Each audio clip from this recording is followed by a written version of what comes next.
A gentle warmth drifts through the tranquil suburb near Tokyo, where the streets are deserted, and only a few shops remain open late into the night. Residents enjoy the mild summer evening.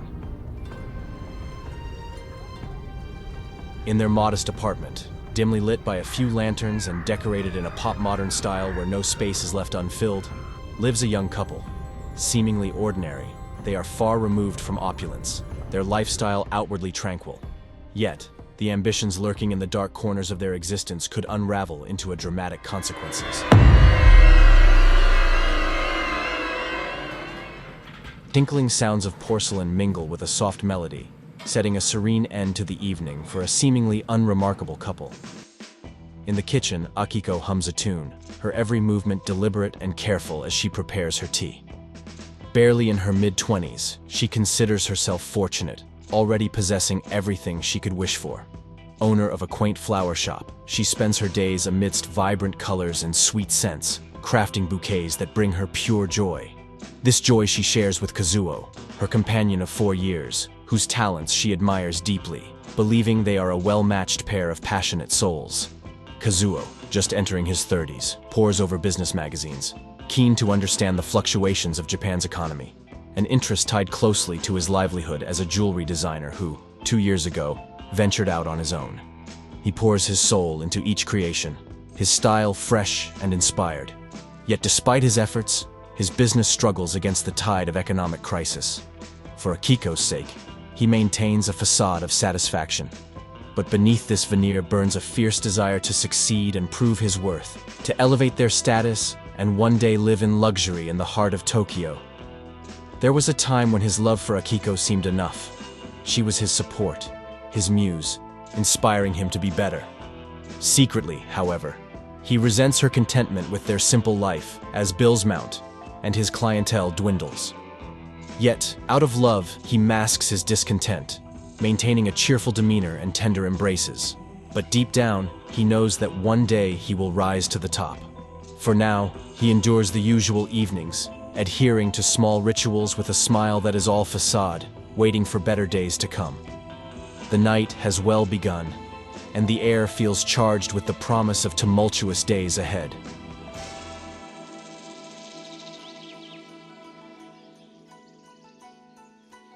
The first rays of sunlight strike the floor of their apartment, the warmth pulling Akiko from her slumber.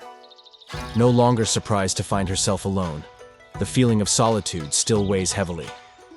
She sends a brief message to Kazuo, wishing him luck and sending a kiss.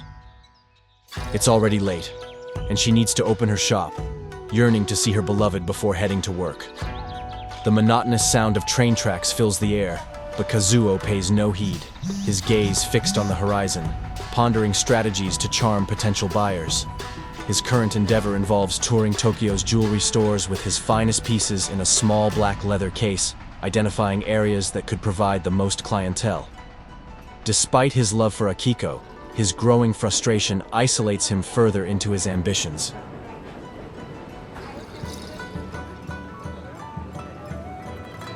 Upon arrival in Tokyo, he pauses on a suspension bridge, observing the throng below. The towering buildings cast long shadows over the city, offering both shade and a place to disappear. He prowls the streets, ever watchful. Determined and self-assured, he frequents one jeweler after another, relentlessly. Yet, each visit ends the same. Rejection. With the crisis as a constant refrain, he decides to end his day, disappointed not to carry another defeat back to Akiko. As he wanders the neon-lit streets of Tokyo, rain begins to fall, turning into a downpour that does not drive him to seek shelter. As he walks, his gaze distant, the crowd parts to reveal a figure a few meters ahead. Lady Fujikawa, a woman in her 40s, whose elegance and a large pentacle medallion do not leave him indifferent. Not romantically, for his heart is already claimed by his gentle fairy, but strategically. Perhaps this mysterious woman could offer a valuable connection. Deciding to approach her, he finds her already turning to face him, as if she had been waiting. They engage in a respectful exchange. Fujikawa laughs, knowing well the ways of men. Though her business dealings are shrouded in mystery, she seems to wield significant influence. she spots in Kazuo's eyes a certain desperation, the kind she most appreciates, the spirit of someone ready to risk everything. She invites him to share a drink, and as they converse for hours, finding much common ground, Akiko, after waiting in vain for her love, falls asleep alone in their living room.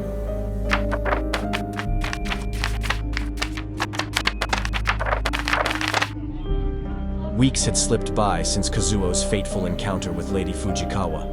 Their time together had grown extensively, bearing the semblance of a master and her pupil, yet marked by an undeniable intimacy that deepened with each passing day.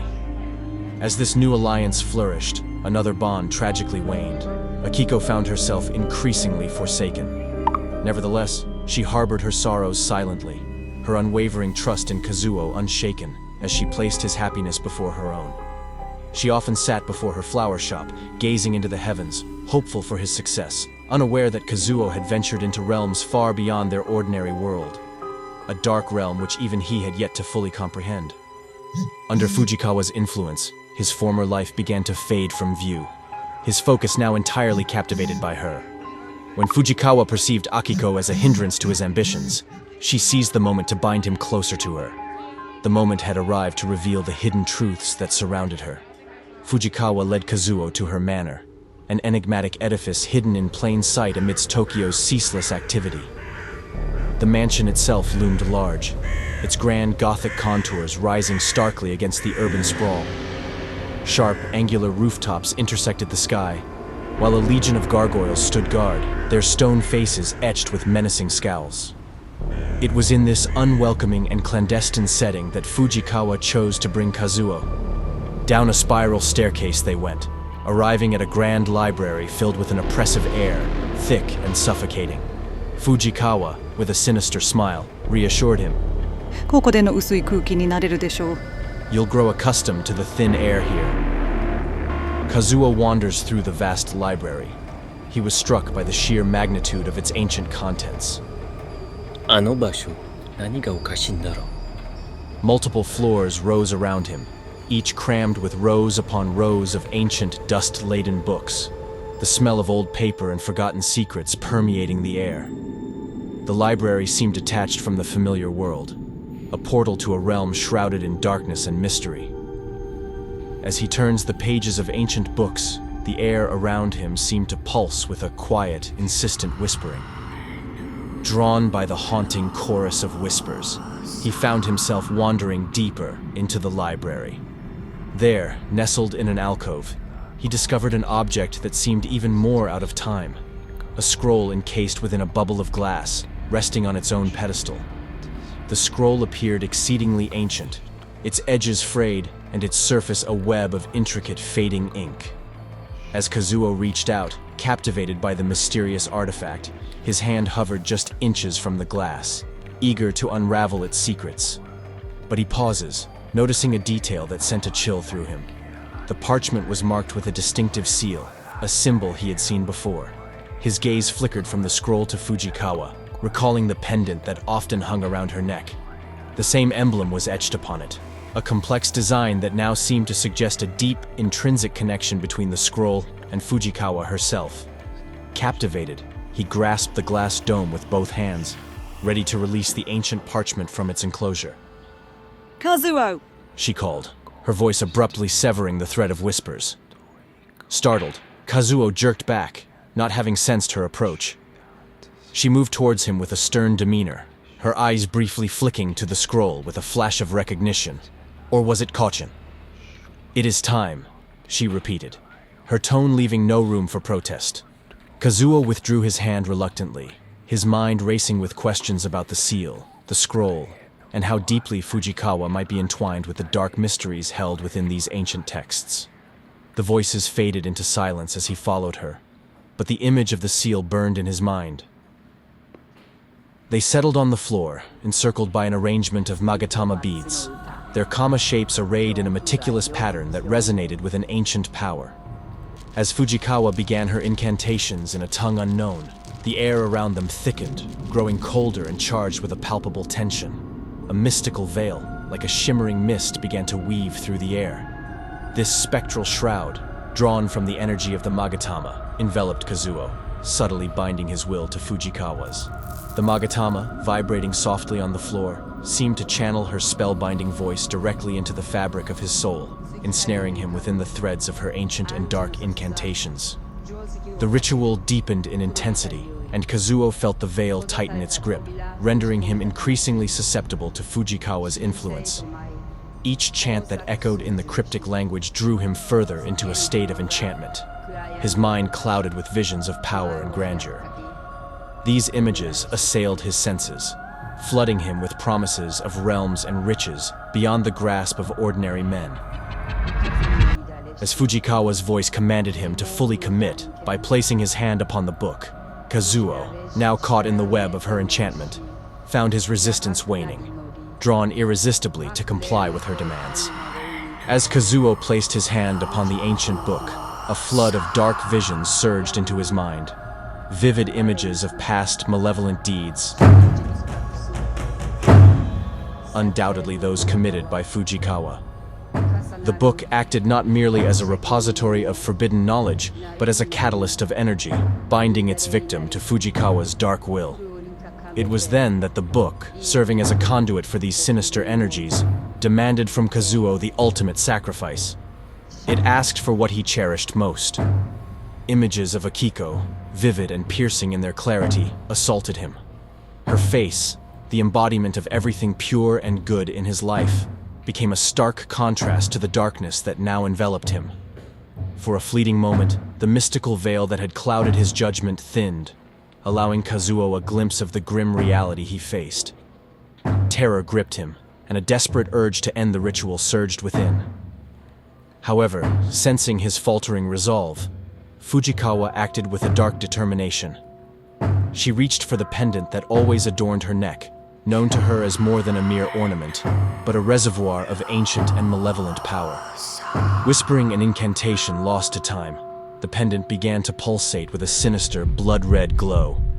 As the light intensified, it momentarily revealed Fujikawa's true form, a visage so terrifying that it seemed to tear at the very fabric of reality. Her eyes burned with an unholy fire, her skin turned a ghostly pale, almost translucent, revealing a network of dark veins that pulsed beneath.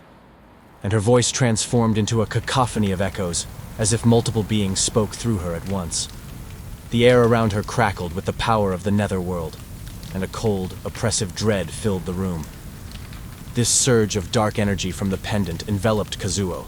Fujikawa's true form, now fully unleashed, held him captive not just physically, but spiritually, dragging him inexorably toward a decision that would irrevocably alter his destiny and bind him to her dark will forever.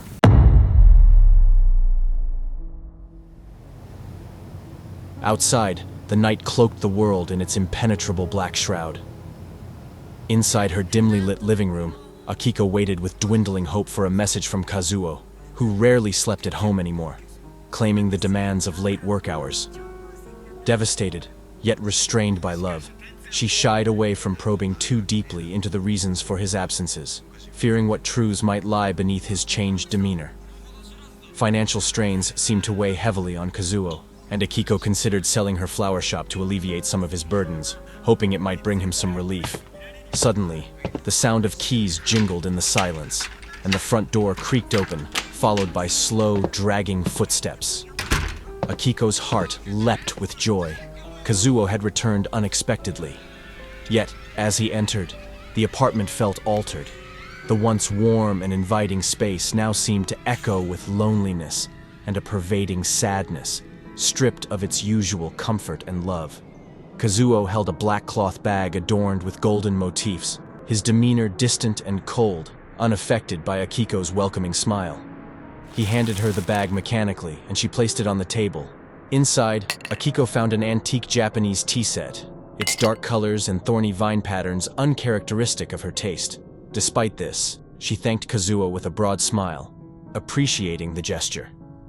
He suggested waiting while he prepared the tea, an offer that filled Akiko with a brief happiness, a reminder of shared moments long past. As Kazuo retreated to the kitchen, his movements were slow and deliberate, but a subtle tremor in his hands betrayed his nerves. The tea-making, usually a calming ritual, seemed to suffocate him with remorse. He poured a liquid from a small green vial into the teapot, his actions unseen by Akiko. Returning to the living room, he handed her the tea with scarce a glance, urging her to drink quickly. Akiko, disturbed yet compliant, sipped the tea, which tasted bitterly metallic. Dizziness and nausea swiftly overcame her as she realized, with a sinking heart, this tea would be their last together. Questions stormed her mind, but her body weakened, unable to support itself. Kazuo watched in silent agony, knowing a single drop was enough to end her life swiftly, as Fujikawa had promised. As Akiko's body collapsed, the room spun, her face veined green, gasping for air in her final agonizing moments. Kazuo stood frozen, tears streaming down his face as he witnessed the unspeakable. The whispers of dark congratulations filled his ears, affirming his dreadful act. With a mechanical movement born of despair, he approached Akiko. His heart twisted with a new wave of grief, yet he was overwhelmed once again by the sinister force compelling him. Kazuo turned away, dialing for help, his voice hollow as he reported the tragic scene he had orchestrated. Inside, he shattered, succumbing to the dark promises of a life he had once dreamt of, a life now tainted with the irreversible stain of his beloved sacrifice.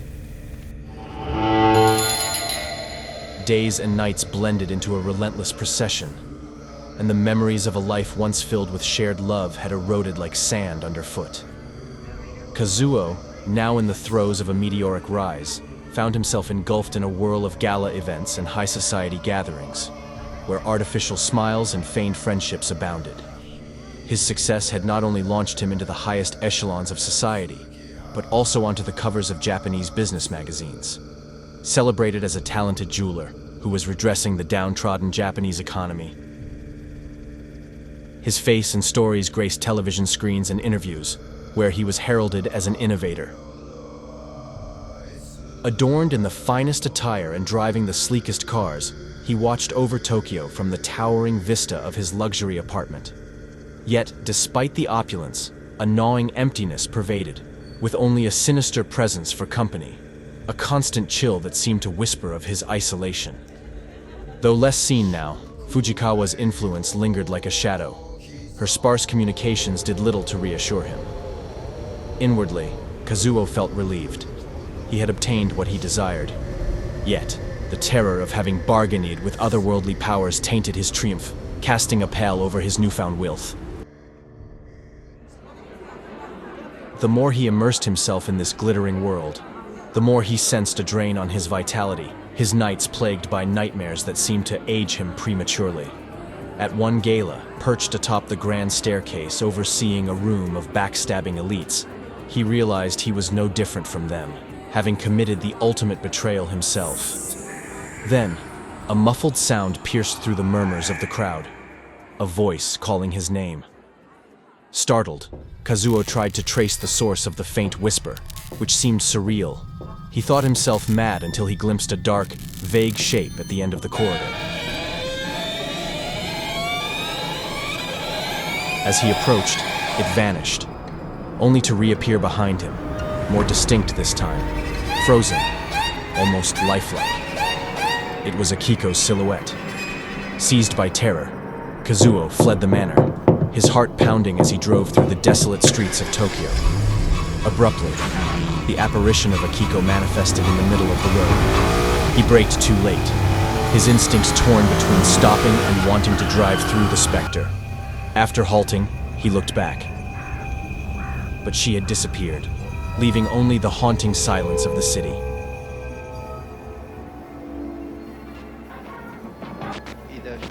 Exhausted and unnerved, Kazuo finally reached his home. Collapsing on the sofa, he convinced himself it was all due to fatigue. Yet, as he drifted off to sleep, the TV flickered, and images of Akiko flashed across the screen, signaling the onset of a nightmare from which there would be no easy awakening. Kazuo found himself trapped within a surreal and distorted version of Fujikawa's manor, enveloped in profound darkness broken only by ghostly moonlight filtering through shattered windows. The heavy silence was pierced intermittently by the sinister creak of old wood and the soft, unsettling murmur of the wind. As he wandered the mansion's twisted corridors, each room he entered presented a stark duality. One side echoed with the profound sadness of Akiko, depicting the deep loneliness and despair she endured during his absences with Fujikawa. These sections were cloaked in shadow, filled with the remnants of her silent tears. Contrastingly, the other half of each room sparkled with the hollow splendor of his times with Fujikawa. Adorned with opulent decor, these areas resonated with the echoes of feigned laughter and superficial festivities. With each room he entered, her figure became increasingly distorted, gradually revealing her true, more sinister form. The library was a scene of chaos, with books and shelves strewn and toppled, mirroring the inner turmoil that Kazuo felt. In the center of this disarray, under a beam of light from a partially collapsed ceiling, rested the scroll, the same he had glimpsed before, now open as if waiting for him. Beside this scroll, the spirit of Akiko appeared, not as a vengeful phantom, but as a calm and sorrowful guide. With a gentle yet desperate gesture, she pointed towards the scroll. Her eyes, filled with a melancholy plea, implored Kazuo to understand. The scene around them seemed to stabilize momentarily, suspending time as Kazuo leaned in to examine the ancient script illuminated by the silvery light. The scroll uncovers the tormented past of Lady Fujikawa, written as a dark testament of vengeance. The script revealed that she was once betrayed and mistreated by those she trusted most deeply, an experience that ignited a relentless desire for revenge. Over the years, she delved into an ancient and shadowy form of magic, mastering the art of absorbing the vital energy of others, especially that wrought from their suffering and emotional turmoil. This knowledge was etched on the scroll, her story of betrayal transforming into a chronicle of her ascent into darkness. Each line Kazuo read unveiled the depth of Fujikawa's pain and the dark path she chose as retribution. The scroll not only held the secrets of her mystical powers, but also served as a binding contract of her soul to the dark arts, sealing her fate with the energy she so voraciously consumed. As he concluded his reading of the scroll, a subtle warmth spread through his hands, while a faint glimmer of light flickered above, suggesting an unseen path toward its destruction. Just as this realization dawned on Kazuo, the air around them thickened with malevolence. Shadows in the corners of the library began to stir, coalescing into dark, wraith-like figures that advanced toward them with a menacing intent. These specters, manifestations of the dark magic that permeated the manor, seemed intent on preventing any interference with Fujikawa's designs. The shadows lunged, their forms blurring between ethereality and menacing solidity, assaulting Kazuo with a ferocity that seemed to sap his very will to resist. Just as he felt his strength waning under the relentless barrage, Akiko's spirit surged with a protective fierceness. Her presence became a shield around him, her spectral light repelling the dark entities long enough for him to regain his footing. Bruised and cut from the skirmish, Kazuo felt a sudden pull, a gentle but insistent tug from Akiko's spirit that guided him away from the immediate danger. He found himself waking, his body aching, and his mind reeling, but safe from the nightmare that had nearly claimed him. Akiko had once again saved him, pulling him back from the brink of a dark fate and giving him another chance to break free from Fujikawa's malignant grasp.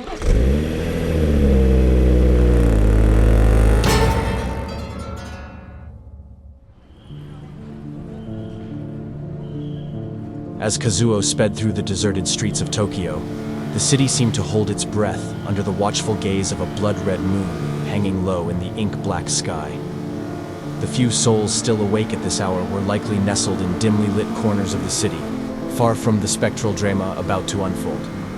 His mind raced as furiously as the engine of his car, churning over the revelations from his nightmarish visit to the twisted version of Fujikawa's manor. How to destroy such an ancient, malevolent artifact? His thoughts flitted between arcane curses and Hollywood movie cliches. Perhaps a dramatic reading of exorcisms? He muttered to himself, the absurdity of the idea making him chuckle, despite the gravity of his situation. Just then, his eyes caught a massive billboard for the movie Last Action Hero. It was as if the universe itself was winking at him from the corner of a deserted street. Or I suppose there's always fire, he mused aloud, the words echoing slightly in the confines of his car. Pulling up next to a brightly lit 7-Eleven, the beacon of fluorescent light in the dark, he contemplated his upcoming transaction. Just a typical late-night run, he'd say casually while selecting a lighter and some snacks. Some chips, a soda, and something to torch a den of dark magic, please. Armed with his new, somewhat flammable resolve, Kazuo set off again, the lighter now sitting prominently on the passenger seat. The plan was simple, almost laughably so. Infiltrate the manor, find the scroll, and ensure that both it and the dark secrets it held went up in flames, literally. Silently he passed through the gates of the manor, the gravel crunching softly under his tires. At the entrance, Kazuo was a silhouette against the ghostly moonlight, each hand gripping a large jerry can filled with gasoline. His shadow stretched long and foreboding, a dark harbinger of the fiery destruction he was about to unleash. As he walked toward the library, he left a deliberate trail of gasoline, a path that promised destruction. The library, usually a whispering cavern of secrets, was unnervingly quiet, frozen in time. He approached the expected resting place of the scroll, only to find the pedestal bare. Then, a chilling voice echoed through the stillness. Dear Kazuo, suffused with a dark, swirling energy. Shadows gathered, forming the outline of Fujikawa, but altered and distorted, her voice ancient and otherworldly, revealing her most powerful form. Unshaken by the scroll's absence, Kazuo had anticipated this moment. A final confrontation was his true aim. As Fujikawa sneered at his supposed folly, laughing off his efforts, Kazuo's reply was calm but firm, affirming his readiness. The air turned colder as Fujikawa's laughter morphed into anger. She tried to belittle him by invoking his past contempt for Akiko, calling her an unambitious girl. Yet this only steeled Kazuo's resolve further. He began to unscrew the jerry can, its volatile fumes mingling with the charged atmosphere.